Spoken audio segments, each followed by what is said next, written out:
2 பேருமே ஒரு கம்ஃபர்ட்டாக இருக்கட்டும், இல்லை ஒரு ஃபிசிக்கல் இன்டிமசிக்கான ஒரு ஜஸ்ட் ஒரு சேட்டிங்காக இருக்கட்டும், ஒரு ரொமான்டிக் சேட்ஸு அதெல்லாம் மட்டும்தான் அந்த டெக்ஸேஷன்ஷிப்பில் இருக்கும். அதாவது டெக்ஸ்ட் மெசேஜ்லேயே குடும்பம் நடத்துகிறான்டா. நம்ம பண்ணுற எல்லா செயல்களுக்குமே ஒரு ரெக்கக்னிஷன் இருக்கணும், அதை வேலிட் பண்ணணும்.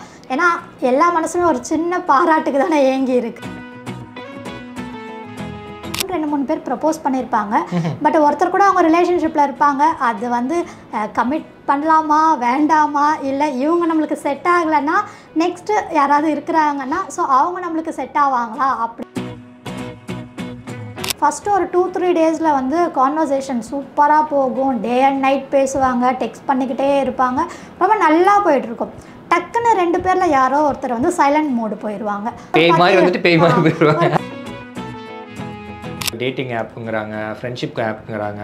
ஸோ இந்த மாதிரி அந்த ஆப் கலாச்சாரம் வந்து எதை நோக்கி போகுது? எதிர்காலத்தில் வந்து இந்த ரிலேஷன்ஷிப்க்கு வந்து வேல்யூ இல்லாமல் யாருக்குமே ட்ரூவாக இருக்க மாட்டாங்க போல் அப்படி ஒரு பயம் வருது. இந்த ஆப் கலாச்சாரத்திலேருந்து நம்ம எப்படி தற்காத்துக்கலாம், அதை பற்றி ஏதாவது கொஞ்சம் சொல்லுங்களேன். கேஷுவல் ரிலேஷன்ஷிப்னாலே இங்கே வந்து எல்லோரும் என்ன நினைக்கிறாங்கன்னா அது வந்து ஒரு ஃபிசிக்கல் இன்டிமசிக்காக தான் அப்படின்னு நினைக்கிறாங்க. பட் அப்படின்னு நம்ம சொல்ல முடியாது. ஸோ எந்த ஒரு விஷயத்தை நம்மளை ரிலாக்ஸ் பண்ணுறதுக்காக, கொஞ்சம் மைண்டை டைவர்ட் பண்ணுறதுக்காக நம்ம போகிறோமோ அதுவே நம்மளை வந்து கொஞ்ச நாளில் ஒரு டிப்ரெஷனுக்குள்ளே தள்ளிடும். கண்டிப்பாக இன்றைக்கி வந்து குடிக்கிறது அப்படிங்கிறது வந்து ரொம்ப நார்மலைஸ்ட் ஆயிடுச்சு. ஆக்சுவலாக அதுதான் வந்து ஒரு த்ரெட்டு கொடுக்குற ஒரு விஷயமா இருக்குது. எப்பவுமே ப்ராப்ளம்ஸ் வந்து வெளியே இருந்து உருவாகிறது கிடையாது, நமக்குள்ளேருந்து வர்றதா. நம்ம எப்படி ஒரு விஷயத்த பார்க்குறோம் அப்படிங்கிறது தான். நம்ம சொல்யூஷன் ஃபோக்கஸ்டாக யோசிக்கணுமே தவிர ப்ராப்ளம் ஃபோக்கஸ்டாக இருக்கக்கூடாது. இந்த ஏமாற்றத்தை மட்டும்தான் எந்த ஒரு மனுஷனாலையும் தாங்கிக் கொள்ளவே முடியாது. இந்த மாதிரி விஷயங்களில் உள்ளவங்க ஒரு மாதிரி அதுக்கு தான் அவங்க சூசைட் அல்லது வேறு மாதிரியான விஷயங்கள்லாம் போகிறாங்க. இந்த மாதிரி ஏமாற்றத்திலிருந்து மீண்டு வரணும்னா என்ன மாதிரி தெரப்பீஸ் நீங்கள் கொடுப்பீங்க? பையனுக்கும் அவங்க அப்பாவுக்கும் ஒரு கேப் வர ஆரம்பிக்கும் இந்த 10 பருவத்தில் தான். அதே மாதிரி அம்மாவுக்கும் மகளுக்குமே அவங்களுக்கு முன்னால் சொல்கிறத விட வெளியில் போய் சொல்லுவாங்க, என் ஒய்ஃப் சூப்பராக சமைப்பாடா, எங்கள் அம்மா நல்லா சமைப்பாங்கடா அப்படின்னு. ஆனால் அவங்கக்கிட்ட அந்த பாராட்டுதல் அப்படிங்கிறது அந்த ஆண்களுக்கே வந்து ஒரு சின்ன ஒரு தயக்க குணம் இருக்குது. அது அந்த மாதிரி ஆண்களுக்கு நீங்கள் என்ன சொல்ல விரும்புகிறீங்க? அதுவும் இன்றைக்கி வந்து பார்த்தீங்கன்னா குறிப்பாக ஃப்ரெண்ட்ஸ்க்குனே செப்பரேட்டாக ஆப்பெல்லாம் வர ஆரம்பிச்சு. ஒரு 5 ரூபா 10 ரூபாய்க்குலாம் ஃப்ரெண்ட்ஸ் கிடைக்கிறாங்க. அவங்க கூட நீங்கள் சேட் பண்ணலாம், அவங்க கூட நீங்கள் பேசலாம், வெளில போகலாம் அப்படிங்கிற மாதிரி இருக்குது. இந்த நட்புக்கான அங்கீகாரங்கிறது வந்து இவ்வளோ மலிவாக போனதுக்கான காரணம் என்ன? ஏன் இந்த மாதிரி விஷயத்தெல்லாம் மக்கள் வந்து தேர்ந்தெடுக்கிறாங்க? நியூஸ் டைம் நேயர்களுக்கு அன்பான வணக்கம். நம்மளுடைய மனசு எப்போ சந்தோஷமாக இருக்குது, எப்போ டவுன் ஆகுது, எப்போ அழுத்தத்தில் இருக்குது அப்படின்னு யாருக்குமே தெரியாது. நம்மலாம் எப்போல்லாம் சோர்வாக இருக்கோமோ அப்போல்லாம் நம்ம ஃப்ரெண்ட்ஸோ அல்லது ரிலேட்டிவ்ஸோ யார்கிட்டையாவது ஏதாவது சொல்லி அதை பற்றி அவங்கக்கிட்ட எக்ஸ்பிளைன் பண்ணணும்னு ஆசைப்படுவோம். ஆனால் நம்ம சொல்கிற நபரே வந்து நமக்கு பிரச்சனையாக சில நேரத்தில் ஆயிடக்கூடும். ஏன்னா நம்ம எந்த மாதிரி நண்பர்கள்கிட்ட என்ன விஷயத்தை பகிர்ந்துக்கணும் அப்படிங்கிறதுல சில வரையறைகள் இருக்குது. அந்த மாதிரி விஷயங்கள் யார்கிட்டலாம் பழகலாம், யார்கிட்டலாம் என்னென்ன மாதிரி விஷயங்களை நம்ம வந்து பகிர்ந்து கொள்ளலாம் அப்படிங்கிற பற்றி தான் இன்றைக்கி நம்ம பார்க்க போகிறோம். இதை பற்றியெல்லாம் பேசுகிறதுக்காக நம்ம கூட இணைஞ்சிருக்கு சைக்காலஜிஸ்ட் மற்றும் இன்ஸ்பிரேஷனல் ஸ்பீக்கர் டெல்ஃபின். அவங்க தான் நம்ம கூட இருக்காங்க. வாங்க அவங்களை சந்திக்கலாம். வணக்கம் டெல்ஃபின். வணக்கம். ரொம்ப சந்தோஷம் உங்களை இந்த நிகழ்ச்சியில் சந்திக்கிறதுல. அதாவது சைக்காலஜிஸ்ட் கேள்விப்பட்டிருக்கோம், மோட்டிவேஷனல் ஸ்பீக்கர் அது மாதிரிலாம் கேள்விப்பட்டிருக்கோம். ஆனால் நீங்கள் வந்து இன்ஸ்பிரேஷனல் ஸ்பீக்கர் அப்படின்னு சொல்லியிருக்கீங்க. என்ன அதுக்கான அர்த்தம் என்ன? அது மோட்டிவேஷ்னல் ஸ்பீக்கர் அப்படிங்கிறது வந்து அவங்க பேசுகிறத கேட்டால் மோட்டிவேஷன் ஆகும். பட் நான் ஏன் என்னை இன்ஸ்பிரேஷனல் ஸ்பீக்கர் சொன்னால், என்னை பார்க்கும்போதே என்னுடைய லைஃப் ஸ்டைலாக இருக்கட்டும், நான் சும்மா ஏதாவது ஒரு இடத்துக்கு போனாலுமே நிறைய பேர் வந்து இன்ஸ்பயர் ஆவாங்க. ஸோ பேசி தான் இன்ஸ்பயர் பண்ணணும் அப்படின்ட்டு இல்லாமல் என்னை பார்த்தாலே இன்ஸ்பயர் ஆகுறாங்க. அதனால இன்ஸ்பிரேஷனல் ஸ்பீக்கர். ஸோ நம்ம வந்து எல்லாருக்கும் ஒரு முன் உதாரணமாக இருக்கணும் அப்படிங்க. எப்படி அதாவது வாழ்க்கையில் வந்து நிறைய சவால்களை சந்திச்சுட்டு இருப்போம், நீங்கள் வந்து இன்னும் கொஞ்சம் கூடுதலான சவால்கள்லாம் சந்திச்சுட்டு இருக்கீங்க. எப்படி இது இந்த மன தைரியம் எப்படி உங்களுக்கு இருக்குது? இதெல்லாம் ஒரு விஷயம் என்னென்னா, நமக்கு வந்து சாய்ஸ் கிடையாது. சில பேருக்கு வந்து அந்த சாய்ஸஸ் இருக்கும். பட் ஒரு வீல் சேர் டிபெண்ட்டாக ஆன பிறகு லைஃப் வந்து பெருசாக எனக்கு எந்த சாய்ஸஸுமே கொடுக்கல. 2 சாய்ஸ் தான். ஒன்று, இதை நினச்சி நான் வந்து மூளையிலே உட்காந்துட்ருக்கணும், இல்லைனா இந்த இடத்துல இருந்து நம்மளால என்ன பண்ண முடியும் அப்படிங்கிறத யோசிக்கிறது. ஸோ செகண்ட் விஷயத்தை நான் எடுத்ததுனால நம்ம கிடைச்ச பிளாட்ஃபார்ம்ல நம்மளால எவ்வளவு விளையாட முடியுமோ அவ்வளோ அடிச்சு விளையாடலாம் அப்படிங்கிறதா.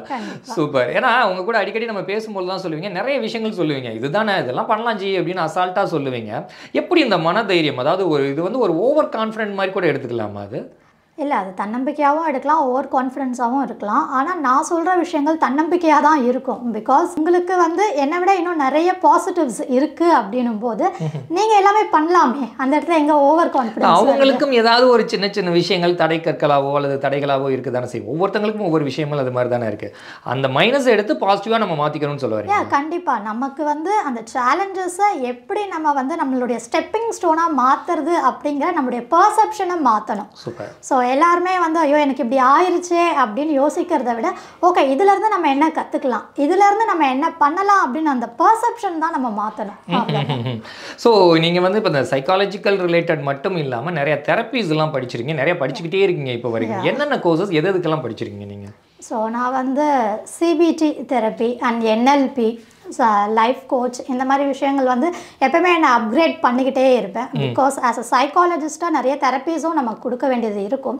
ஸோ ஏதாவது ஒரு தெரப்பியில் நம்ம ஸ்பெஷலைஸ்டாக ஆகணும் அப்படிங்கிறதுனால இப்போ வரைக்குமே நான் கண்டிப்பாக என்னை வந்து அப்கிரேட் பண்ணிக்கிட்டே தான் இருப்பேன். பிகாஸ் லேர்னிங்க்கு வந்து ஏஜ் எதுவுமே இல்லைல்ல. தெரப்பின்னு சொன்னீங்கல்ல, என்னென்னதுக்கு என்ன மாதிரியான தெரப்பிகள் நீங்கள் கொடுப்பீங்க? இது அது டிபெண்ட்ஸ் அப்பான் த கிளைண்ட்டு, அவங்களுடைய இஷ்யூவை பொறுத்து தான். ஸோ சிபிடி தெரப்பி சில பேருக்கு ஒர்க் அவுட் ஆகும். சிபிடி தெரப்பினா என்ன? Cognitive behavioural therapy. ஸோ அது வந்து நம்மளுடைய காக்னிட்டிவை, நம்மளுடைய திங்கிங் தாட்ஸை மாற்றுறது மூலயமா நம்மளுடைய ப்ராப்ளம்ஸை நம்ம வந்து எப்படி ஃபேஸ் பண்ணலாம், எப்படி ஹேண்டில் பண்ணலாம் அப்படிங்கிறது தான். பிகாஸ் எப்பவுமே ப்ராப்ளம்ஸ் வந்து வெளியே இருந்து உருவாகிறது கிடையாது, நமக்குள்ளே இருந்து வர்றதான். நம்ம எப்படி ஒரு விஷயத்த பார்க்குறோம் அப்படிங்கிறது தான். ஸோ நம்ம தாட்ஸை மாற்றுறது மூலயமா நம்மளுடைய ப்ராப்ளம்க்கு ஒரு சொல்யூஷன்ஸ் நம்மளால் கொண்டு வர முடியும். நம்மளோட பிரச்சனைகளுக்கு நம்மளே ஒரு சொல்யூஷன் கொடுக்கலாம். கண்டிப்பாக யார்கிட்டையும் போய் கேட்டு கன்ஃபியூஸ் ஆகிட்டு இருக்க வேணாம் அப்படின்னு சொல்லி. சில நேரங்களில் நமக்கு எதிர்பாராத பிரச்சனைகள் நமக்கு வருதுன்னு வச்சுங்களேன், அதை பற்றி நம்ம அந்த சப்ஜெக்ட் என்னன்னு கூட தெரியாது, திடீர்னு அது சார்ந்து ஒரு பிரச்சனைகள் நமக்கு வருது அப்படின்னா அதை எப்படி ஃபேஸ் பண்ணுறது, அதை பற்றியான டீட்டெயில்ஸ் எப்படி கலெக்ட் பண்ணுறது, இந்த மாதிரி இதில் ரொம்ப ஒரு மாதிரி கன்ஃபியூஸ்டாக இருக்கும். அந்த நேரத்தில் நம்ம உடம்பே பார்த்தீங்கன்னா ஒரு மாதிரி படபடப்பாகவே இருக்கும். என்ன நடக்குது, எங்கே என்ன பண்ணுறோன்னே தெரியாது. ஏதாவது ஒரு திங்ஸ் எடுத்தாலும் அது எங்கே எடுத்தோன்னு தெரியாது, நம்மளை சுற்றி என்ன நடக்குதுன்னே தெரியாது. அப்போ வந்து பார்த்தீங்கன்னா மைண்டே ஒரு மாதிரி டம்ப் ஆன மாதிரி பிளாங்க் ஆகிடும். நம்ம ஃபிசிக்கலும் அப்போ வந்து உடம்பு ஒத்துழைக்காது, ஏதோ பதட்டமாகவே இருந்துட்டுவோம். இந்த மாதிரி ஒரு மன சிச்சுவேஷனில் எப்படி நம்ம மைண்ட் வந்து டியூன் பண்ணி வேறு இடத்துக்கு மாற்றலாம்? கண்டிப்பாக. ஆக்சுவலாக எந்த ஒரு ப்ராப்ளம் நமக்கு வரும்போதுமே ஃபஸ்ட்டு நம்ம வந்து ஷேட்டர் ஆகிடுவோம். ஐயோ இவ்வளோ பெரிய ப்ராப்ளம் வந்துருச்சே அப்படிங்கிற ஒரு விஷயத்தில் வந்து நம்ம அப்படியே ஸ்டக் ஆகிடுவோம். நிறைய ஆன்ஷியஸ் ஆகிடும், ஒரு பதட்டம் வந்துடும். ஐயோ நான் இதை எப்படி சமாளிக்க போகிறேன், அந்த விஷயத்தை நம்ம வந்து ஒரு த்ரெட்டாக பார்க்க ஆரம்பிச்சிடும். த்ரெட்டாக பார்க்க ஆரம்பிக்கும் போது தான் நம்மளுக்கு இந்த பதட்டம் இது எல்லாமே வரும். பட் அது காம் டவுன் ஆகிறதுக்கு கண்டிப்பாக நம்ம கொஞ்சம் டைம் கொடுக்கணும். ஏன்னா ஒரு பதட்டத்தோடு இருக்கும்போது நம்மளால் வந்து எதுவுமே பெருசாக திங்க் பண்ண முடியாது. ஸோ நம்ம காம் டவுன் பண்ணுறதுக்கு, ரிலாக்ஸ் பண்ணுறதுக்கு, கொஞ்சம் அந்த ப்ராப்ளம் என்ன அதை ப்ராசஸ் பண்ணுறதுக்கு கண்டிப்பாக டைம் எடுக்கும். நம்ம வந்து அந்த டைம் கொஞ்சம் கொடுத்து தான் ஆகணும். இப்போ ஒரு ப்ராப்ளம் வந்துச்சா எனக்கு உடனே சொல்யூஷன் அப்படின்னும் போது நமக்கு கிடைக்காது. ஸோ கொஞ்சம் காம் டவுன் ஆகி நம்ம சொல்யூஷன் ஃபோக்கஸ்டாக யோசிக்கணுமே தவிர ப்ராப்ளம் ஃபோக்கஸ்டாக இருக்கக்கூடாது. ப்ராப்ளம் வந்துருச்சு அப்படின்னு இருந்தால் நம்ம வந்து நம்ம மைண்டுக்கு வந்து அதை நம்ம வந்து என்ன சொல்றோம், ஆமாம் அந்த தாட்ஸை அப்படிலாம் ஓகே இந்த ப்ராப்ளம் வந்துருச்சு, இதுக்கான சொல்யூஷன்ஸ் ஃபேஸ் பண்ணுவோம். சொல்யூஷன் நோக்கி நம்ம போகும்போது தான் அந்த ப்ராப்ளம் கம்மியாகும். நம்ம மேக்ஸிமம் எல்லாரும் என்ன சொல்லுவாங்க, இந்த மன அழுத்தத்துக்கு முதல் காரணம் என்னன்னா அந்த ப்ராப்ளமை பற்றியே யோசிச்சுட்டு இருப்போம். ஏன் எனக்கு வந்துச்சு, இப்படி வந்துருச்சு அப்படிங்கிற மாதிரி. அப்படி இல்லாமல் ஓகே வந்துருச்சு, இதில் என்ன பாசிபிலிட்டிஸ் இருக்குது, இதை எப்படி நம்ம சால்வ் பண்ணலாம், யார்கிட்ட உதவி கேட்கலாம், இல்லை நம்மளாலேயே பண்ணிக்க முடியுமா அப்படின்ற சொல்யூஷன் ஃபோக்கஸ்டாக நம்ம போகணும். அந்த மாதிரி இடத்துல தான் இந்த மாதிரி ஒரு ப்ரொஃபஷனலோட ஹெல்ப் நம்மளுக்கு தேவைப்படுது. பிகாஸ் நம்ம அந்த மாதிரி ஒரு ப்ராப்ளம் வந்துருச்சுன்னா ஷேட்டர் ஆகிட்டா நம்மளால் வந்து கரெக்டாக திங்க் பண்ண முடியாது. எல்லாமே தாட்ஸ் க்ளவுட் ஆன மாதிரி இருக்கும், நிறைய தாட்ஸ் வரும். ஸோ அது எல்லாத்தையும் விளக்கிட்டு ஒரு டிஃப்ரெண்ட் பர்செப்ஷனில் பார்க்கறதுக்கு தான் ப்ரொஃபஷனலோட ஹெல்ப் வேணுங்க. சூப்பர். எல்லா மனுஷங்களாலுமே வந்து பார்த்தீங்கன்னா ஏற்றுக்கொள்ள முடியாத ஒரு விஷயம் அப்படின்னா அந்த ஏமாற்றம்ங்கிறதா. அது ரிலேஷன்ஷிப்குள்ளே இருக்கட்டும், ஃப்ரெண்ட்ஸ்குள்ளே இருக்கட்டும், யாராவது ஒன்று தெரியாதவங்க வந்து நமக்கு ஏதாவது ஒன்று செஞ்சுட்டு போயிட்டாங்க அல்லது ஏதாவது ஒரு விஷயத்தை நம்மகிட்ட பறிச்சுட்டு போயிட்டாங்க அப்படின்னா ஒரு மிகப்பெரிய ஏமாற்றம் இருக்கும். இந்த ஏமாற்றத்தை மட்டும்தான் எந்த ஒரு மனுஷனாலையும் தாங்கிக் கொள்ளவே முடியாது. இந்த மாதிரி விஷயங்களில் உள்ளவங்க ஒரு மாதிரி அதுக்கு தான் அவங்க சூசைட் அல்லது வேறு மாதிரியான விஷயங்கள்லாம் போகிறாங்க. இந்த மாதிரி ஏமாற்றத்திலிருந்து மீண்டு வரணும்னா என்ன மாதிரி தெரப்பீஸ் நீங்கள் கொடுப்பீங்க? அது பர்டிகுலராக இந்த தெரப்பி அப்படின்றதுலாம் இல்லை. இது வந்து நம்மளுடைய பேஷண்ட்டு அண்ட் கிளையண்ட் பேஸ்டு தான். அவங்களுக்கு எந்த அளவுக்கு அந்த பிரச்சனை வந்து உள்ள இறங்கி இருக்குது, எந்த அளவுக்கு அவங்க பாதிக்கப்பட்டிருக்காங்க அப்படிங்கிறத பொறுத்து இது ஒவ்வொருத்தருக்குமே வேறுபடும். ஸோ ஒருத்தருக்குன்றது இன்னொருத்தருக்கு நம்ம யூஸ் பண்ணலாம் இல்லை applicable, because every one is unique. So அவங்கவுங்க பிரச்சனை எந்த அளவுக்கு டீப்பாக போயிருக்கு, ஸோ அதனால் அவங்களுக்கு என்ன பாதிப்பு ஏற்பட்டிருக்கு அப்படிங்கிறத பொறுத்து தான் நம்ம கொடுக்குற கவுன்சிலிங் தெரப்பியாக இருக்கட்டும், மற்ற தெரப்பீஸாக இருக்கட்டும். ஸோ ஏமாற்றம் அப்படின்னு சொல்லும்போது அந்த இடத்துல வந்து ஒரு டிசப்பாயின்மெண்ட், ஏன்னா நம்ம ஒரு எக்ஸ்பெக்டேஷன் அது இப்படி நடந்துருச்சு. எல்லாருக்குமே எப்படி ஒரு தாட் இருக்கும்னா, நான் எல்லாருமே ஃபேராக ட்ரீட் பண்ணுறேன், எல்லாரும் என்னையும் அப்படியே ஃபேராக ட்ரீட் பண்ண மட்டுமே ஏன் எல்லாரும் ஏமாத்துறாங்க அப்படிங்கிற ஒரு கேள்வி இருக்கு. ஸோ இந்த இடத்துல வந்து ஹார்ட் அண்ட் ஃபாஸ்ட் ரூல்ஸ் எதுவுமே கிடையாது. நான் உன்னை இப்படி ட்ரீட் பண்ணுறேன், நீயும் என்னை அப்படி ட்ரீட் பண்ணணும் அப்படின்ட்டுலாம் கிடையாது. ஸோ ஒவ்வொரு மனுஷங்கள் ஒரு மாதிரி இருப்பாங்க. நீங்கள் எல்லாரையும் ஃபேராக ட்ரீட் பண்ணுறீங்கன்னா அது உங்களுடைய குவாலிட்டி, அவங்க ஏமாத்துறாங்கன்னா அது அவங்களுடைய குவாலிட்டியே தவிர நீங்கள் அதில் பண்ணுறதுக்கு எதுவும் இல்லை. நீங்கள் வந்து லோவாக ஃபீல் பண்ணுறதுக்கோ இல்லை நம்ம ஏதோ இதுவாகிட்டோம் போல் அப்படின்னு நினைக்கிறதுக்கு இல்லை. உங்களை ஒருத்தர் ஏமாத்துறாங்கன்னா அது அவங்களுடைய பிரச்சனை. பிகாஸ் அவங்களால ஒருத்தருக்கு நேர்மையாக இருக்க முடியல. ஸோ நீங்கள் உங்களை வருத்திக்க வேண்டிய அவசியம் இங்கே கிடையாது. ஸோ அவங்க ஏமாத்துறாங்களா, அது அவங்களுடைய குவாலிட்டியை ஏமாற்றிட்டு போட்டோம், அவ்வளோதான். நான் நெக்ஸ்ட் டைம்லேருந்து அதுலேருந்து என்ன லெசன்ஸ் கற்றுக்கிறேன், இனிமேட்டு நான் என்னை எப்படி ஸ்ட்ராங்காக வச்சுக்கிறது அப்படிங்கிறத கற்றுக்கிட்டு நம்ம மூவ் ஆன் பண்ணிட்டு போகணுமே தவிர ஏமாற்றிட்டாங்களே இப்படி பண்ணிட்டாங்களே அப்படி பண்ணிட்டாங்களே அப்படின்னு நம்ம வருத்தப்படுறதுனால இங்கே எதுவுமே ஆக போகிறது இல்லை. இப்போ நம்ம யூஸ்வலாக வந்து கேள்விப்படுற ஒரு ரிப்பீட்டடான ஒரு விஷயம் வந்து என்ன சொல்லுவாங்கன்னா, நம்ம வீட்டிலே பார்த்துருப்போம், நானே எல்லா விஷயம் பண்ணிட்டு இருக்கேன், நானே வந்து நல்லது பண்ணிகிட்டே இருந்தாலும் எல்லாமே எனக்கு கெட்டதாக தான் வருது, என் பேர் கெட்ட பேராகவே தான் ஆகுது அப்படின்னு வீட்டில் நம்ம அம்மாவாக இருக்கட்டும் அல்ல ரிலேட்டிவ்ஸில் இந்த வார்த்தைகள் வந்து அடிக்கடி கேள்விப்படுறோம். ஸோ இந்த மாதிரி இன்வால்மெண்ட்டோடு செய்கிறவங்களுக்கு ஒரு சின்ன ஏமாற்றமோ அல்லது வந்து அவங்களுக்கான அந்த அங்கீகாரம் கிடைக்காதப்போ வந்து அவங்களுக்குள்ள ஒரு பெரிய ஒரு ஏக்கம் இருக்குல்ல. ஸோ அந்த மாதிரி மனநிலை படைத்தவர்களை எப்படி வந்து அவங்கள வந்து காம்ப்ரமைஸ் பண்ணிக்கலாம்? நம்ம பண்ணுற எல்லா செயல்களுக்குமே ஒரு ரெக்கக்னிஷன் இருக்கணும், அதை வேலிட் பண்ணணும். ஏன்னா எல்லா மனசுமே ஒரு சின்ன பாராட்டுக்கு தானே ஏங்கி இருக்கு, நம்மளுடைய பாண்டியராஜ் சொல்கிற மாதிரி தான். ஸோ அப்படி இருக்கும்போது கண்டிப்பாக அந்த சப்போர்ட்டும் என்கரேஜும் இருக்கும்போது தான் அவங்களால இன்னும் நல்லா பண்ண முடியும். அன்ஃபார்ச்சுனேட்லி நம்மளுடைய குடும்பங்களில் பார்த்தீங்கன்னா பெண்கள் பண்ணுற எல்லா வேலையுமே வந்து அவங்களுடைய கடமைன்ற லிஸ்ட்டில் போயிடுது. ஸோ அங்கே வேலிடேஷனும் இருக்காது, அதுக்கான அப்ரிசியேஷனும் இருக்காது. ஸோ அப்படி இல்லாமல் இந்த குடும்பத்திலேயே ஃபஸ்ட்டு இந்த மாற்றத்தை கொண்டு வரணும். நம்மளுடைய அம்மாவோ இல்லை ஒய்ஃபோ யாராவது ஒரு விஷயம் செய்கிறாங்கன்னா அதை பாராட்டலாம். பாராட்டுறதுனால ஒன்றும் ஏதோ ஒரு கமெண்ட், சில பேர் வந்து சாப்பிட்டுட்டு எதுவுமே சொல்லாமல் போயிடுவாங்க, நல்லா இருக்குது நல்லா இல்லை, ஏதோ ஒரு விஷயம் சொன்னால் ஒன்று நல்லா இல்லைன்னா அவங்க அதை மாற்றிப்பாங்க, நல்லா இருக்குன்னா இன்னும் பெட்டராக அவங்க செய்வாங்க. அப்படிதான். ஸோ இன்னொரு விஷயம் இந்த இடத்துல நம்ம என்ன பார்க்க வேண்டியதாக இருக்குன்னா, கொஞ்சம் செல்ஃப் எஸ்டீம் கம்மியாக இருக்கும்போது, நம்மளை பற்றி நம்மளுடைய பார்வையை செல்ஃப் இமேஜ் கொஞ்சம் கம்மியாக இருக்கும்போது அவங்களுக்கு வந்து இது ரொம்பவே கஷ்டமாக இருக்கும்.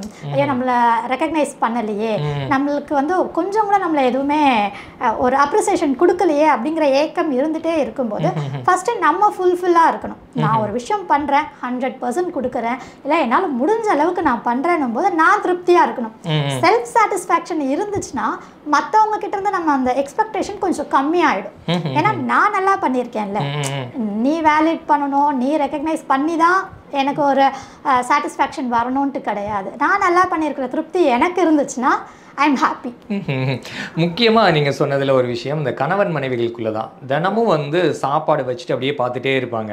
ஒரு வார்த்தையாவது நல்லா இருக்குன்னு சொல்கிறாருன்னு, நீ நல்லா இருந்ததுனால தாம்மா நான் நல்லா சாப்பிட்றேன், இதை எதுக்கு நீ சொல்லணும்னு எதிர்பார்க்குற அப்படிங்கிற மாதிரியெல்லாம் கணவன்மார்கள் சொல்கிறது உண்டு. ஏன்னா ஆண்களுக்கு பொதுவாக வந்து அதை ஒரு அப்ரிஷியேட் பண்ணுறது ஏதோ நடிப்பு மாதிரி இருக்குது. அவங்களுக்கு முன்னால் சொல்கிறத விட வெளியில் போய் சொல்லுவாங்க, என் ஒய்ஃப் சூப்பராக சமைப்பாடா, எங்கள் அம்மா நல்லா சமைப்பாங்கடா அப்படின்னு. ஆனால் அவங்கக்கிட்ட அந்த பாராட்டுதல் அப்படிங்கிறது அந்த ஆண்களுக்கே வந்து ஒரு சின்ன ஒரு தயக்க குணம் இருக்குது. அது அந்த மாதிரி ஆண்களுக்கு நீங்கள் என்ன சொல்ல விரும்புகிறீங்க? நீங்கள் சொன்ன மாதிரி தான் டெய்லி நம்ம வந்து பண்ணுற எல்லா விஷயத்தையுமே பாராட்டிகிட்டே இருக்க முடியாது, அது பாசிபிளும் கிடையாது. சம்டைம்ஸில் விமென்ஸ்க்கே வந்து அது போர் அடிச்சு போயிடும், ஏன்னா டெய்லி ஏதாவது பாராட்டிகிட்டே இருக்கேன் ஏதாவது சொல்லி அப்படிங்கிற மாதிரி ஆகிடும். ஸோ அட்லீஸ்ட் அவங்க நல்லா பண்ணும்போதாவது வீக்லி ஒன்ஸ் ஏதோ ஒரு சண்டேஸில் அவங்க ஸ்பெஷலாக உங்களுக்கு ஒரு எஃபர்ட் போட்டு செய்கிறாங்கல்ல, அந்த எஃபர்ட்டுக்கு வந்து நம்ம அப்ரிசியேஷன் கொடுத்தே ஆகணும். அவங்களுடைய டைம்லேருந்து அவங்களுடைய மைண்ட்லேருந்து எல்லாத்தையும் அவங்களுக்காக இல்லை உங்களுக்காக பண்ணும்போது அந்த இடத்துல அப்ரிசியேஷன் கொடுக்கலாம். நீங்கள் டெய்லி கொடுக்கணுன்ட்டு கிடையாது. அவங்களே வந்து சொல்லுவாங்க இன்றைக்கி நான் ஸ்பெஷலாக இது பண்ணியிருக்கேன் அப்படின்னும் போது சொல்லும்போது அவங்க போட்ட எஃபர்ட்டுக்கு ஏதோ ஒரு சின்ன ஒரு அப்ரிசியேஷன் கிடைச்சது அவங்களுக்கு திருப்தியாக இருக்கும். எதுவுமே சொல்லாமல் கடந்து போகும்போது என்னடா இது இவ்வளோ கஷ்டப்பட்டு பண்ணோம், யூடியூபெல்லாம் பார்த்து பண்ணோம், பட் எதுவுமே சொல்லாமல் போயிட்டாங்களே அப்படிங்கிறது வந்து பெண்களுக்கு ரொம்ப பெரிய விஷயம். ஏன்னா இந்த மாதிரி சின்ன சின்ன விஷயங்களில் தான் பெண்கள் வந்து சாட்டிஸ்ஃபை ஆகிறது. இப்போ இன்னொரு விஷயம் என்னென்னு பார்த்தீங்கன்னா, அம்மாவுக்கும் மகள்களுக்கும் உள்ள தொடர்பு. ஒரு காலத்துலலாம் பார்த்தீங்கன்னா அம்மா தான் பெண்களோட பெரிய எனிமையாக இருப்பாங்க, பெரிய ஒரு பயம் கலந்த ஒரு விஷயமா இருப்பாங்க. இப்போ வந்து பார்த்தீங்கன்னா அம்மாவாலே ஹேண்டில் பண்ண முடியலை, என்னோட ஹஸ்பண்டை கூட நான் கண்ட்ரோல் பண்ணிடுறேன், என் குழந்தைய என்னால் கண்ட்ரோல் பண்ண முடியல, ஏன்னா சொன்ன பேச்சே கேட்க மாட்டேங்கிறா, இந்த ஜென்ரேஷன் இப்படி இருக்காங்க அப்படிங்கிற மாதிரி ஒரு விஷயம் இருக்குது. இந்த அம்மாவும் சின்ன சின்ன மகள்களுக்கும் வந்து இப்போ ஒரு ஒற்றுமையே இல்லை, அவங்களுக்குள்ள ஒரு பெரிய கிளாஷ் போயிட்டே இருக்குது அப்படிங்கிற, அது எதனால் அது இருந்தது? ஸோ இந்த கிளாஷ் வந்து எப்போ ஆரம்பிக்கும்னா பதின் பருவத்தில் தான் ஆரம்பிக்கிறது. ஸோ அந்த டைமில் வந்து அது ஒரு அடலசன்ட் பையனாக இருக்கட்டும் பொண்ணாக இருக்கட்டும் எல்லாருமே எக்ஸ்ப்ளோர் பண்ணுற ஏஜ். ஸோ அந்த இடத்துல வந்து ஒரு பையனுக்கும் அவங்க அப்பாவுக்கும் ஒரு கேப் வர ஆரம்பிக்கும் இந்த பருவத்தில் தான். அதே மாதிரி அம்மாவுக்கும் மகளுக்குமே இந்த இடத்துல தான் ஒரு கேப் வர ஆரம்பிக்கும். ஏன்னா ரெஸ்ட்ரிக்ஷன்ஸ், பேரண்ட்ஸ் வந்து நிறைய ரெஸ்ட்ரிக்ஷன்ஸ் கொடுத்துட்டே இருப்பாங்க. அந்த டைமில் தான் அவங்க வந்து ஃப்ரெண்ட்ஸ் கூட நிறைய வெளியே போக ஆரம்பிக்கிறதோ, ஃப்ரெண்ட்ஷிப் அப்படிங்கிற அந்த பாண்ட் உருவாகிறது அந்த ஒரு 14, 15 அந்த ஏஜில் தான் உருவாகணும் போது ஃப்ரெண்ட்ஸ் எல்லாமே சப்போர்ட் பண்ணுவாங்க. ஃப்ரெண்ட்ஸ் நம்ம பண்ணுற எல்லாத்துக்குமே தலையாட்டும் போது ஃப்ரெண்ட்ஸ் நல்லவங்க அப்படிங்கிற ஒரு பார்வை வந்து அடலசன்ட் பசங்களுக்கு வரும். ஆனால் வீட்டில் வந்து இந்த ட்ரெஸ் போடாத, இத்தனை மணிக்கு வராத, அங்கே போகாத, இங்கே போகாத, இதெல்லாம் ரெஸ்ட்ரிக்ஷன்ஸ் கொடுக்கும்போது கண்டிப்பாக பேரண்ட்ஸ் அந்த ஏஜில் எனிமையாக தான் தெரிவாங்க. பட் அந்த கேப்பை ஃபில் பண்ண வேண்டிய பொறுப்பு வந்து கண்டிப்பாக பேரண்ட்ஸ்க்கு தான் இருக்குது. எப்பயுமே சொல்லுவாங்க இந்த டீனேஜ் பசங்களை வச்சுட்டு இருக்கிறது வந்து கத்தி மேலே நடக்கிற மாதிரின்னு சொல்லிட்டு. ஸோ இப்போ வந்து அது இன்னும் கொஞ்சம் சேலஞ்சிங்காக இருக்குது. ஏன்னா இங்கே சோஷியல் மீடியா இன்ஃப்ளூயன்ஸ் இருக்குது, நிறைய இன்ஃப்ளூயன்ஸ் பசங்களுக்கு இருக்குது. அது ஃப்ரெண்ட்ஸாக இருக்கட்டும், என்வரான்மெண்ட்டாக இருக்கட்டும், நம்ம நிறைய விஷயங்கள் வந்து சோஷியல் மீடியா ஓவர் ஃபீட் பண்ணிட்டு இருக்கு. ஸோ அதனால் பசங்க வந்து பேரண்ட்ஸ் கூட இருக்கிற அந்த குவாலிட்டி டைமை விட சோஷியல் மீடியாவில் இருக்கிற டைம் அதிகமாக இருக்கிறதுனால இந்த கேப் வந்து ரொம்பவே அதிகமாக இருக்குது. நீங்கள் சொன்னீங்க இப்போ ஃப்ரெண்ட்ஸ் அப்படிங்கிற விஷயம் வந்து பார்த்தீங்கன்னா ஒரு முக்கியமான விஷயம். ஏன்னா பேரண்ட்ஸ் கிட்ட ஷேர் பண்ண முடியாத விஷயத்தை கூட ஃப்ரெண்ட்ஸ் கிட்ட தான் ஷேர் பண்ணணும். ஆனால் அந்த ஃப்ரெண்ட்ஸுங்கிற விஷயத்துக்கு வந்து ஒரு குறிப்பிட்ட வரையறை இருக்கணும். ஏன்னா எல்லாருக்கிட்டையும் எல்லா விஷயத்தையும் ஷேர் பண்ணிட முடியாது. அதுவும் இன்றைக்கி வந்து பார்த்தீங்கன்னா குறிப்பாக ஃப்ரெண்ட்ஸ்க்குனே செப்பரேட்டாக ஆப்பெல்லாம் வர ஆரம்பிச்சு. 5 ரூபா கொடுத்தா உங்களுக்கு ஒரு ஃப்ரெண்டு கிடைப்பாங்க அப்படிங்கிற மாதிரி. ஏன்னா நட்புங்கிறது வந்து ஒரு புனிதமாக ஒரு முக்கியமான விஷயமா போற்றப்பட்டு நம்மலாம் வந்துட்டு இருந்தோம். இன்றைக்கி வந்து ஒரு 5 ரூபா 10 ரூபாய்க்குலாம் ஃப்ரெண்ட்ஸ் கிடைக்கிறாங்க. அவங்க கூட நீங்கள் சேட் பண்ணலாம், அவங்க கூட நீங்கள் பேசலாம், வெளில போகலாம் அப்படிங்கிற மாதிரி இருக்குது. இந்த நட்புக்கான அங்கீகாரங்கிறது வந்து இவ்வளோ மலிவாக போனதுக்கான காரணம் என்ன? ஏன் இந்த மாதிரி விஷயத்தெல்லாம் மக்கள் வந்து தேர்ந்தெடுக்கிறாங்க? ஒரு விஷயம் வந்து நம்மளுக்கு டைம் இல்லை, இன்னொன்று வந்து பேஷன்ஸ் கிடையாது. ஒரு நட்பு உருவாகணும் அப்படின்னாலே அதுக்கு கொஞ்சம் டைம் எடுக்கும். ஸோ நம்ம பேசணும், அந்த புரிதல் வரணும், நம்மளுடைய எல்லா சுகதுக்கங்களில் அவங்க வந்து நிற்கிறாங்களா அப்படிங்கிறதுக்கு கண்டிப்பாக ஒரு 3-4 வருஷம் போனால் தான் அவங்க நம்மளுடைய பெஸ்ட் ஃப்ரெண்டாகவே ஆவாங்க. இன்றைக்கி அப்படி கிடையாது. ஜஸ்ட் நம்ம எங்கேயோ ஒரு இடத்துல அவங்கள பார்த்துருப்போம், இல்லை ஒரு ஸ்கூல் ஃப்ரெண்ட், காலேஜ் ஃப்ரெண்டாக இருக்கும், இல்லைனா சோஷியல் மீடியா இன்ஸ்டாகிராம் ஃபேஸ்புக்கில் பார்த்துருப்போம். ஒரு 2 வாட்டி மீட் பண்ணிவிட்டு இவங்க தான் என்னுடைய பெஸ்ட், என்னுடைய க்ளோஸ் ஃப்ரெண்ட் அப்படின்னு சொல்லிட்டு ஸ்டேட்டஸ்லாம் போடுவாங்க. ஸோ இங்கே யாருக்குமே அந்த பொறுமையும் இல்லை, அந்த டைமும் கிடையாது. இப்போ எனக்கு சுகதுக்கத்தில் பங்கெடுக்கிறாங்களாலாம் எனக்கு ஃபன் பண்ணணும், எனக்கு கூட வரணும், நான் வெளியே போற இடத்துக்கு எனக்கு அக்கம்பெனி பண்ணணும், அதுக்கு இருக்கிறவங்க என்னுடைய ஃப்ரெண்ட்ஸ் அப்படின்ற ஒரு மனநிலைமை இங்க கொஞ்சம் மாறி இருக்கிறதுனால எங்க ஃப்ரெண்ட்ஸ்க்கான அந்த இலக்கணம் நீங்க சொல்றது வந்து கொஞ்சம் கம்மியாவே இருக்கு. நெக்ஸ்ட் நீங்கள் சொல்கிற இந்த ஃப்ரெண்ட்ஸ் ஆப் அதெல்லாம் பார்த்தீங்கன்னா இன்றைக்கி நம்மளை சுற்றியே நிறைய பேர் இருக்காங்க, நிறைய ஃப்ரெண்ட்ஸ் இருக்காங்க. ஆனால் அவங்கக்கிட்டலாம் நம்ம பேசுகிறதுக்கு டைம் இல்லைன்னு சொல்லுவோம். கால் பண்ணால் கூட இல்லை நான் பிஸியாக இருந்தேன், எனக்கு டைம் இல்லை, மீட் பண்ண வர முடியல அப்படி சொல்லுவாங்க. பட் ஃப்ரெண்ட்ஸ் ஆப்லேயோ ஒரு டேட்டிங் ஆப்பில் பார்க்குறவங்க கிட்ட பேசுகிறதுக்கு எப்படி டைம் இருக்குது அப்படிங்கிற ஒரு கேள்வி இங்கே வரும். இதில் முக்கியமான விஷயம் என்னென்னா நம்ம ஃப்ரெண்ட்ஸ் நம்ம கூடயே இருக்காங்கன்னா நம்மளை பற்றி எல்லாமே அவங்களுக்கு தெரியும். ஸோ ஈஸிலி அவங்க நம்மளை ஜட்ஜ் பண்ணிடுவாங்க. அதுவே ஒரு ஃப்ரெண்ட்ஸ் ஆப் மூலயமா டேட்டிங் ஆப் மூலயமா வர்றவங்க வந்து ஷார்ட் டைமாக இருப்பாங்க, நம்மளை ஜட்ஜ் பண்ண மாட்டாங்க. ஸோ ஜட்ஜ் பண்ணாதவங்க கிட்ட பழகிறது வந்து நம்மளுக்கு இன்னும் கொஞ்சம் ஈஸியாக இருக்கும். நம்மளுடைய நெகட்டிவ்ஸ் எல்லாம் அவங்களுக்கு தெரியாது, ஜஸ்ட் பாசிட்டிவ்ஸை மட்டும் காட்டிட்டு அது என்ன ஒரு 2 months 3 months அப்படி ஷார்ட் அண்ட் ஸ்வீட்டான ஒரு விஷயம் தான் இங்கே எல்லா இடத்துலையுமே. அது எப்படி ஒரு போலியான முகத்தோடய பழகிட்டு போலியாகவே போயிடுவாங்க அப்படிதானே அது? ஆமாம், ஏன்னா எனக்கு வந்து என்னுடைய நெகட்டிவ்ஸை உங்ககிட்ட காட்டணும்ட்டு கிடையாது. பிகாஸ் என் கூட இருக்கிறவங்களுக்கு எல்லாமே என்னை பற்றி தெரியும், பாசிட்டிவ் தெரியும், நெகட்டிவ் தெரியும். பட் எனக்கு வந்து நான் கொஞ்சம் வெளியே போகிறதுக்கும் என் கூட பேசுறதுக்கு ஒருத்தர் வேணும், நான் ஜட்ஜ்மெண்டலாக ஒருத்தர் வேணும். அப்படின்னும் போது இந்த மாதிரி ஆப்ஸில் வர்ற முகம் தெரியாதவர்கள் எனக்கு அந்த நேரத்துக்கு ஒரு ஆறுதலை கொடுக்குறாங்க, ஒரு கம்ஃபர்ட்டை கொடுக்குறாங்க. ஸோ எனக்கு அது போதும் அப்படிங்கிற ஒரு மனநிலைமை இன்னைக்கு வந்துருச்சு. நூடுல்ஸில் மட்டும் கிடையாது, ஃப்ரெண்ட்ஷிப்லேயும் அந்த ரெடிமேட் அப்படிங்கிற ஒரு விஷயம் இருக்கு. ரொம்ப அழகாக சொன்னீங்க. இப்போ வந்து பார்த்தீங்கன்னா அந்த சோஷியல் மீடியாவில் இருக்கக்கூடிய ஃப்ரெண்ட்ஸே வந்து பார்த்தீங்கன்னா சேட் பண்ணிப்போம், அந்த டெக்ஸ்ட்டில் மட்டும் ஒரு நிறைய விஷயத்தை பகிர்ந்துப்போம். ஒரு ஈவெண்ட்லேயோ எங்கேயாவது ஒன்று நேருக்கு நேராக பார்க்கும்பொழுது அவங்கள பார்த்து பேசக்கூட அவங்களுக்கு தயங்குறாங்க.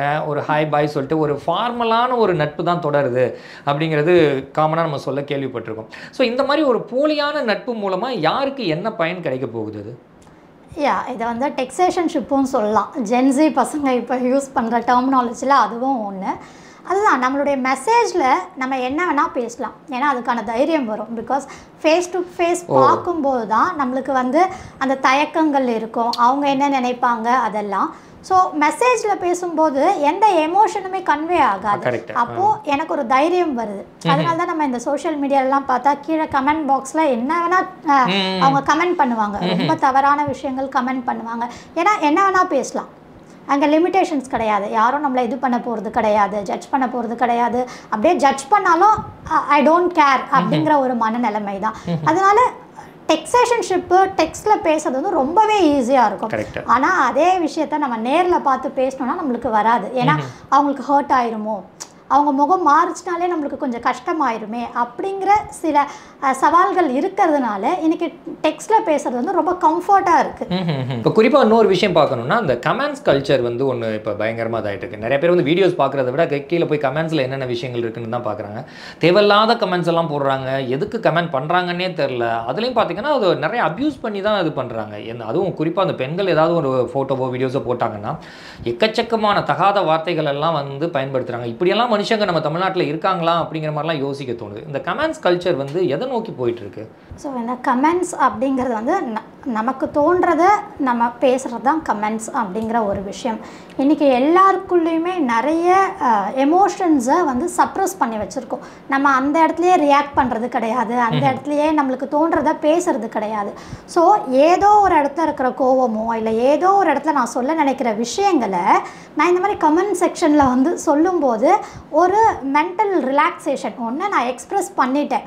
இன்னொன்று எனக்குள்ளே இருக்கிற அந்த ஒரு வக்ரமாக இருக்கட்டும், இல்லை மற்றவங்க மேலே இருக்கிற கோவமாக இருக்கட்டும், இல்லை இயலாமையாக இருக்கட்டும், மேக்ஸிமம் வந்து இது இயலாமை தான். ஏன்னா டைரெக்டாக என்னால் எதுவும் பண்ண முடியாது, இல்லை டைரெக்டாக நான் போய் கொஷின் பண்ண முடியாது அப்படின்னும் போது கமெண்ட்ஸில் நான் என்ன வேணால் பேசலாம். திட்ட போகிறாங்க. ஆமாம், ஸோ இது இயலாமையின் வெளிப்பாடு தான். எனக்கு அந்த கட்ஸும் கிடையாது. நம்மளுக்கு நேரில் பேச தைரியம் இருக்குன்னா நம்ம பேசிடுவோம். ஸோ எங்கேயோ நம்ம வந்து சப்ரஸ் பண்ணுற ஒரு எமோஷன் வந்து வேற ஒரு இடத்துல வந்து வெளிப்படுறது தான் இந்த கமெண்ட்ஸ். மேக்ஸிமம் அது வந்து ஒரு வெறுப்பாகவும் இருக்கலாம், இல்லை நம்மளை விட அவன் ரொம்ப அதிகமாக பண்ணிட்டு இருக்கான் பொறாமையாக இருக்கலாம். இப்படி இது எல்லாமே நம்மளுடைய எமோஷன்ஸோட வெளிப்பாடாக தான் இருக்கும். ஸோ அந்த கமெண்ட்ஸ் வச்சு அவங்களுடைய கேரக்டரை நம்ம வந்து கொஞ்சம் ஜட்ஜ் பண்ணலாம். லைக் வந்து அந்த கமெண்ட்ஸ் வந்து ஒருத்தரை பற்றி சொல்லும், என்ன மாதிரியான பர்சன், அவங்க வந்து ஒரு நல்ல கமெண்ட் கொடுக்குறாங்களா இல்லை ரொம்பவே அப்யூசிவாக கொடுக்குறாங்களா, அந்த கமெண்ட் வந்து வெறுப்பை காட்டுதா இல்லை ஒருத்தங்களை என்கரேஜ் பண்ணுதா அப்படிங்கிறது வந்து அந்த கமெண்ட்ஸ் மூலயமா நம்மளால ஒருத்தரை பற்றி தெரிஞ்சுக்க முடியும். ஸோ எதாக இருந்தாலும் நம்ம வந்து ஐ டு ஐ பார்த்து பேசுகிறவங்கள தான் நம்மளால் ஜட்ஜ் பண்ண முடியும். ஏன்னா கமெண்ட்ஸ் எங்கேயோ உட்காந்துட்டு ஏதோ சுச்சுவேஷன் ஏதோ அடிச்சது மெசேஜ் பண்ணி அனுப்புகிறவங்களை பற்றி நம்ம மைண்ட்லேயே எடுத்துக்கக்கூடாது அப்படிங்கிறது ரொம்ப அழகாக சொல்லுவீங்க. இன்னொரு விஷயம் ஜி, இப்போ வந்து பார்த்தீங்கன்னா இந்த ஜென்சி கலாச்சாரம் அப்படின்னு ஒன்று இப்போ பசங்கள்லாம் இருக்காங்களே, அது ஜென் ஆல்ஃபா ஜென் பீட்டா இப்படி போயிட்டே இருக்காங்க. இவங்களுக்குள்ளே வந்து பார்த்தீங்கன்னா நிறைய அந்த டெக்னிக்கல் டேர்ம்ஸ் எல்லாம் யூஸ் பண்ணுறாங்க. நீங்கள் கூட இப்போ யூஸ் பண்ணீங்க டெக்ஸ்டே எக்ஸ்பெக்டேஷன்ஷிப், ரைட்? நமக்கு தெரிஞ்சதெல்லாம் சிச்சுவேஷன்ஷிப், இது மாதிரி 1-2 வார்த்தைகள் தான் கேள்விப்பட்டிருக்கோம். இது மாதிரி நிறைய வேர்ட்ஸ் எல்லாம் பயன்படுத்துகிறாங்க. அது மாதிரி என்னென்ன வேர்ட்ஸ் யூஸ் பண்ணுறாங்க? ஸோ சிச்சுவேஷன்ஷிப் வந்து எல்லாருக்குமே தெரிஞ்சது தான். ஒரு சிச்சுவேஷன், சில பேர் வந்து ஒரு பிரேக்கப்பில் இருக்கலாம், இல்லை வந்து ஒரு ஊர் விட்டு ஊர் வந்திருக்கலாம். அந்த மாதிரி நேரத்தில் எனக்கு பேசுகிறதுக்கு ஒரு கம்பேனியன் இல்லை கம்ஃபர்ட் பண்ணுறதுக்கு ஒருத்தங்க தேவை அப்படின்னு நம்ம நினைக்கலாம். இது எல்லாருக்குமே இருக்கிற ஒரு விஷயம்தான். ஒரு புது சிச்சுவேஷன் இல்லை ஒரு கஷ்டமான சிச்சுவேஷனை நான் தாண்டி வர்றதுக்கு அதை அண்டர்கோ பண்ணும்போது ஒரு சப்போர்ட், அந்த மாதிரி சமயத்தில் வர்றவங்க மேலே சில பேருக்கு வந்து காதல் வரும், ஒரு அட்ராக்ஷன் வரும். அந்த சிச்சுவேஷன் மாறிட்ட பிறகு அந்த ரிலேஷன்ஷிப் அந்த அளவுக்கு ஸ்ட்ராங்காக இருக்காது, கண்டினியூவும் ஆகாது. அவ்வளோதான். ஸோ அது சிச்சுவேஷன்ஷிப்னு சொல்லுவோம். டெக்ஸேஷன்ஷிப் அது வந்து அவங்க வந்து ஒரு ரிலேஷன்ஷிப் மாதிரியே இருப்பாங்க, பட் வந்து மெசேஜில் மட்டும்தான் இருக்குமே தவிர அவங்க வந்து நேர்லலாம் மீட் பண்ண மாட்டாங்க. 2 பேருமே ஒரு கம்ஃபர்ட்டாக இருக்கட்டும், இல்லை ஒரு ஃபிசிக்கல் இன்டிமசிக்கான ஒரு ஜஸ்ட் ஒரு சேட்டிங்காக இருக்கட்டும், ஒரு ரொமான்டிக் சேட்ஸ், அதெல்லாம் மட்டும்தான் அந்த டெக்ஸேஷன்ஷிப்பில் இருக்கும். அதாவது டெக்ஸ்ட் மெசேஜ்லேயே குடும்பம் நடத்துறாண்டா அப்படிங்கிற மாதிரி லோக்கலாக ஒரு வேர்ட் பயன்படுத்துறாங்க, அது மாதிரி.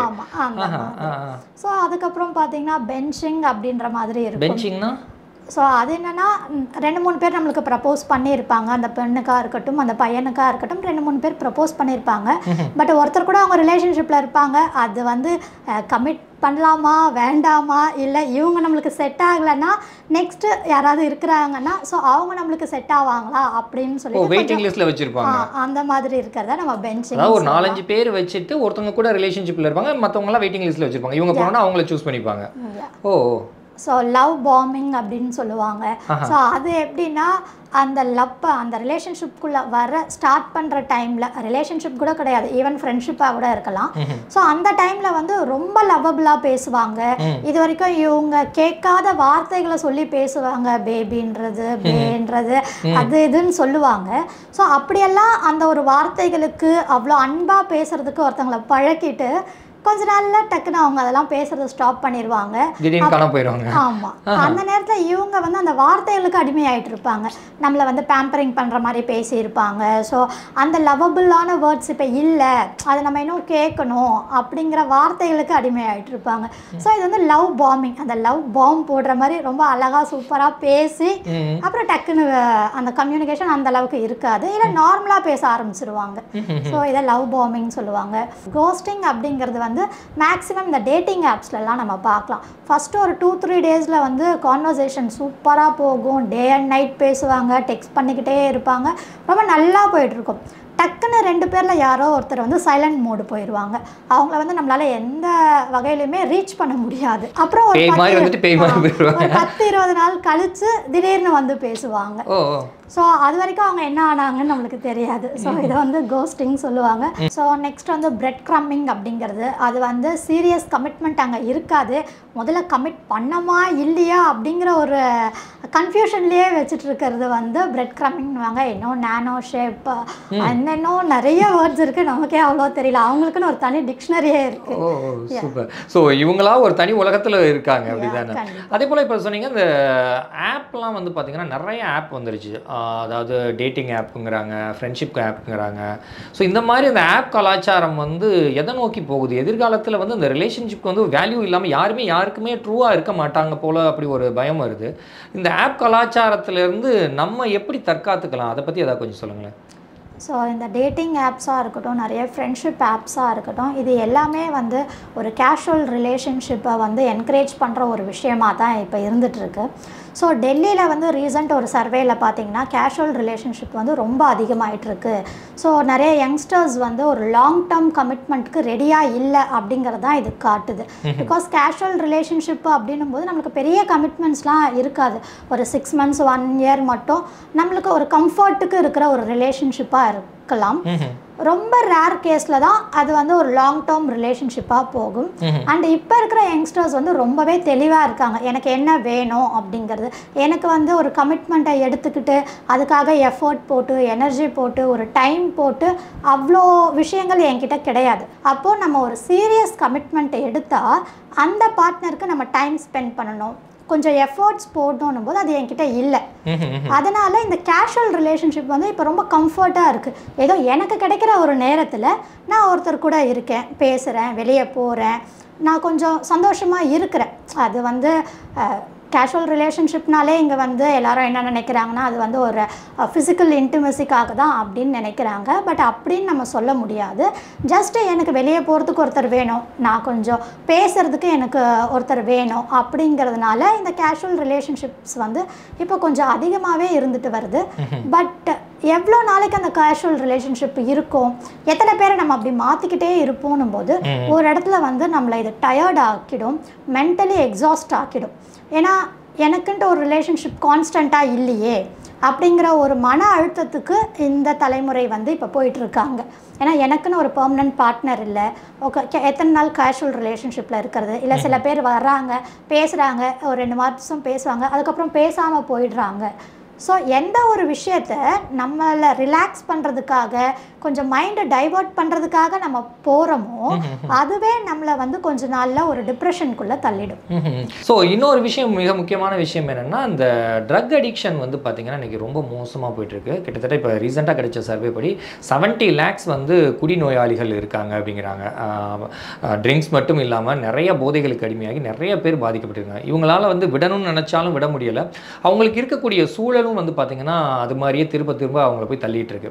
ஒருத்தர் வந்து ஒரு குடும்பத்தில் ஒரு குடிநோயாளி இருக்காங்க, அடிக்ஷனாக இருக்காங்க அப்படின்னா அந்த குடும்பத்தில் உள்ளவங்க என்ன மாதிரி மனநிலையில் இருக்கணும், அவங்கள எப்படி அதுலேருந்து மீட்டு கொண்டு வரலாம், அதை பற்றி கொஞ்சம் சொல்லுங்களேன். கண்டிப்பாக இன்றைக்கி வந்து குடிக்கிறது அப்படிங்கிறது வந்து ரொம்ப நார்மலைஸ்ட் ஆயிடுச்சு. ஆக்சுவலாக அதுதான் வந்து ஒரு த்ரெட்டு கொடுக்குற ஒரு விஷயமா இருக்குது. ஏன்னா இதுக்கு முன்னாடிலாம் சோஷியல் ட்ரிங்க் பண்ணுறேன் அப்படின்னு சொல்லுவாங்க. எப்பயோ எங்கேயோ ஒரு பார்ட்டி நடக்குது, அங்கே போய் குடிப்பேன், சோஷியல் ட்ரிங்கிங் அப்படின்னு சொல்லுவாங்க. ஆனால் இன்றைக்கி குடிக்கிறதுக்காகவே நிறைய பார்ட்டிஸ் நடக்குது, குடிக்கிறதுக்காகவே ஃப்ரெண்ட்ஸை போய் மீட் பண்ணுறாங்க. ஈவன் நம்ம வீடுகளே பார்த்தா கூட நம்ம வந்து இதை வந்து ரொம்ப நார்மலைஸ்ட் ஆக்கிட்டோம். லைக் வந்து அவங்களுக்கு ஒர்க் ஸ்ட்ரெஸ் அதிகம், அதனால குடிக்கிறாங்க அப்படின்னு சொல்லிட்டு. ஸோ ஐடியாக இருக்கட்டும் இல்லை வேறு எந்த துறையாக இருக்கட்டும், ஸோ கொஞ்சம் எக்கனாமிக்கலாக ஹை கிளாஸ் ஃபேமிலியாக இருக்கட்டும், அந்த ஒர்க் கல்ச்சராக இருந்தாலுமே குடிக்கிறதுக்கு ஒரு ரீசன்ஸ் இருக்குது. அதுவே எக்கனாமிக்கலி வீக்கர் செக்ஷன்லேயும் பார்த்தீங்கன்னா, ஒரு கூலி தொழிலாளியாக இருக்கட்டும் இல்லை இந்த கட்டட வேலை செய்கிறவங்களும் எனக்கு உடம்பு வலிக்குது அதனால் நான் குடிக்கிறேன் அப்படின்னு சொல்லிட்டு 2 செக்ஷன்லேயுமே குடிக்கிறத வந்து நார்மலைஸ் பண்ணிட்டாங்க. ஸோ ஃபஸ்ட்டு இந்த விஷயம் வந்து ஒரு நார்மலான விஷயம் கிடையாது. அந்த அவேர்னஸ் வந்து எல்லாருக்குமே வரணும். அது எல்லாருக்குமே அந்த அவேர்னஸ் வந்தால் தான் நாம் தப்பு பண்ணிகிட்டு இருக்கிறோம் அப்படின்ற ஒரு விஷயம் நமக்கு தோணணும். இல்லை யார் தான் குடிக்கலை அப்படிங்கிற இந்த வார்த்தைகள் வந்து இப்போ சகஜமாக ஆயிட்டதுனால இந்த குடி கலாச்சாரம் அப்படிங்கிறது வந்து எல்லா இடத்துலையுமே பரவலாக இருக்குது. ஸோ நீங்கள் கேட்ட மாதிரி அந்த குடும்பத்தில் இருக்கிறவங்க வந்து நம்ம குடும்பத்தில் ஒருத்தர் வந்து குடிக்கிறாங்க, அது ஆணாக இருக்கட்டும் பெண்ணாக இருக்கட்டும், அப்படி குடிக்கிறாங்க அப்படின்னா ஃபஸ்ட்டு அவங்க எந்த லெவலில் இருக்கிறாங்க அப்படிங்கிறது பார்க்கணும். ஃபஸ்ட்டு நம்ம வீட்டில் இருக்கிற பசங்களுக்கோ இல்லை நம்ம வீட்டில் இருக்கிற ஆண்களுக்கோ பெண்களுக்கோ அந்த பழக்கம் இருக்கா அப்படிங்கிறது தெரிய வரும். சில பேர் வந்து வீட்டுக்கு தெரியாமலே அதை பண்ணுவாங்க. அதனால் நிறைய பேருக்கு வீட்டில் இருக்கிறவங்களுக்கு தெரியாமலே போயிடும். ஸோ பேரண்ட்ஸ் வந்து இப்போ இருக்கிற யங்ஸ்டர்ஸை வந்து கொஞ்சம் க்ளோஸாக வாட்ச் பண்ணணும். ஸோ உங்களுடைய பசங்க வந்து யார் கூட பழகுறாங்க, எங்கே போகிறாங்க, எத்தனை மணிக்கு வீடு திரும்புகிறாங்க. ஏன்னா இந்த காலகட்டத்தில் குழந்தை வளர்ப்பு அப்படிங்கிறது வந்து ரொம்பவே ஒரு சேலஞ்சிங்கான ஒரு விஷயமா இருக்குது. ஸோ பேரண்ட்ஸ்க்கு வந்து இது வந்து ரொம்ப பெரிய ஒரு பொறுப்பாகவே இதை பார்க்கணும்.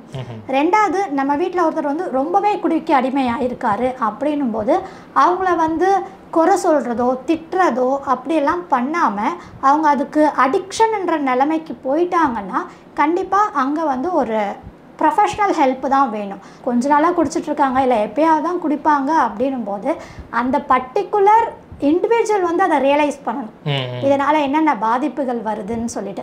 பிகாஸ் குடிக்கிறவங்க நம்ம எவ்வளோ சொன்னாலும் அதுலேருந்து வெளியே வர மாட்டாங்க. அவங்களா உணர்ந்து அதுலேருந்து வெளியே வரணும் அப்படின்னு நினச்சா மட்டும்தான் அவங்களுக்கு கொடுக்குற அந்த சப்போர்ட்டும் அங்கே ஒர்க் ஆகும். இல்லைன்னா அது வேஸ்ட் ஆகும். ரொம்ப சந்தோஷம் டெல்ஃபின். நிறைய விஷயங்கள் சொன்னீங்க. அதாவது குழந்தைங்கள்லேருந்து பெரியவங்க வரைக்கும், அடல்ட்ஸ்லேருந்து ட்ரங்க் அடிக்ட் ஆகிருக்கவங்க எல்லாருக்குமே நிறைய விஷயங்கள் சொன்னீங்க. ஏதோ ஒரு கன்சல்டிங் அட்டன் பண்ண மாதிரி இருக்குது. நிஜமாலுமே உங்களுடைய சேவைகள் வந்து தொடரட்டும். உங்களுடைய விஷயங்கள் வந்து பார்த்திங்கன்னா நிறைய பேருக்கு நீங்கள் இன்ஸ்பிரேஷனாக இருக்கீங்க.